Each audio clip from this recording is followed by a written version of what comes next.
Chapter 12. 4 weeks had passed since Pierre had been taken prisoner, and though the French had offered to move him from the men's to the officers' shed, he had stayed in the shed where he was first put. In burned and devastated Moscow, Pierre experienced almost the extreme limits of privation a man can endure, but thanks to his physical strength and health, of which he had till then been unconscious, and thanks especially to the fact that the privations came so gradually that it was impossible to say when they began, he endured his position not only lightly but joyfully. And just at this time he obtained the tranquillity and ease of mind he had formerly striven in vain to reach. He had long sought in different ways that tranquillity of mind, that inner harmony which had so impressed him in the soldiers at the Battle of Borodino. He had sought it in philanthropy, in Freemasonry, in the dissipations of town life, in wine, in heroic feats of self-sacrifice, and in romantic love for Natasha. He had sought it by reasoning, and all these quests and experiments had failed him.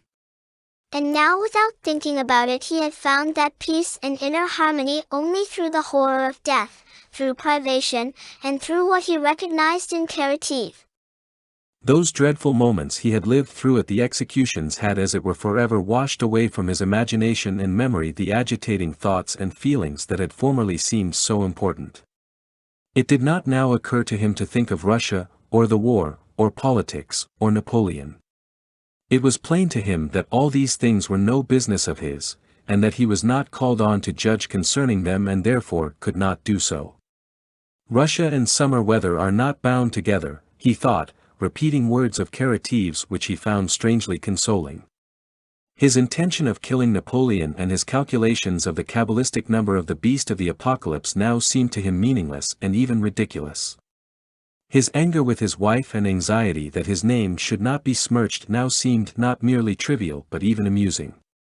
What concern was it of his that somewhere or other that woman was leading the life she preferred? What did it matter to anybody, and especially to him, whether or not they found out that their prisoner's name was Count Bezukhov? He now often remembered his conversation with Prince Andrew and quite agreed with him, though he understood Prince Andrew's thoughts somewhat differently. Prince Andrew had thought and said that happiness could only be negative, but had said it with a shade of bitterness and irony as though he was really saying that all desire for positive happiness is implanted in us merely to torment us and never be satisfied. But Pierre believed it without any mental reservation. The absence of suffering, the satisfaction of one's needs and consequent freedom in the choice of one's occupation, that is, of one's way of life, now seemed to Pierre to be indubitably man's highest happiness. Here and now for the first time he fully appreciated the enjoyment of eating when he wanted to eat, drinking when he wanted to drink, sleeping when he wanted to sleep, of warmth when he was cold, of talking to a fellow man when he wished to talk and to hear a human voice.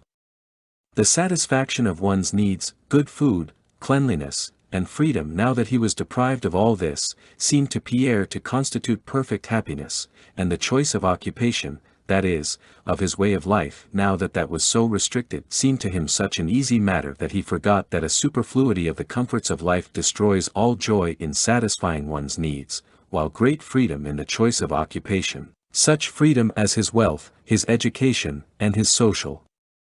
position had given him in his own life, is just what makes the choice of occupation insolubly difficult and destroys the desire and possibility of having an occupation. All Pierre's daydreams now turned on the time when he would be free.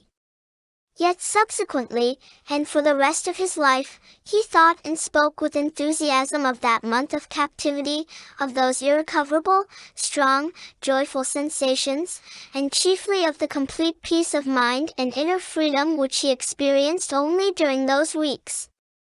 When on the first day he got up early, went out of the shed at dawn, and saw the cupolas and crosses of the new convent of the Virgin still dark at first, the hoarfrost on the dusty grass, the sparrow hills, and the wooded banks above the winding river vanishing in the purple distance, when he felt the contact of the fresh air and heard the noise of the crows flying from Moscow across the field, and when afterwards light gleamed from the east and the sun's rim appeared solemnly from behind a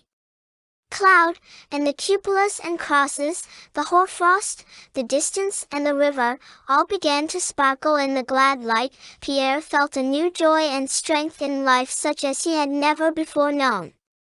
And this not only stayed with him during the whole of his imprisonment, but even grew in strength as the hardships of his position increased. That feeling of alertness and of readiness for anything was still further strengthened in him by the high opinion his fellow prisoners formed of him soon after his arrival at the shed. With his knowledge of languages, the respect shown him by the French, his simplicity, his readiness to give anything asked of him, he received the allowance of 3 rubles a week made to officers, with his strength, which he showed to the soldiers by pressing nails into the walls of the hut, his gentleness to his companions, and his capacity for sitting still and thinking without doing anything, which seemed to them incomprehensible, he appeared to them a rather mysterious and superior being. The very qualities that had been a hindrance, if not actually harmful, to him in the world he had lived in, his strength, his disdain for the comforts of life, his absent-mindedness and simplicity, here among these people gave him almost the status of a hero. And Pierre felt that their opinion placed responsibilities upon him.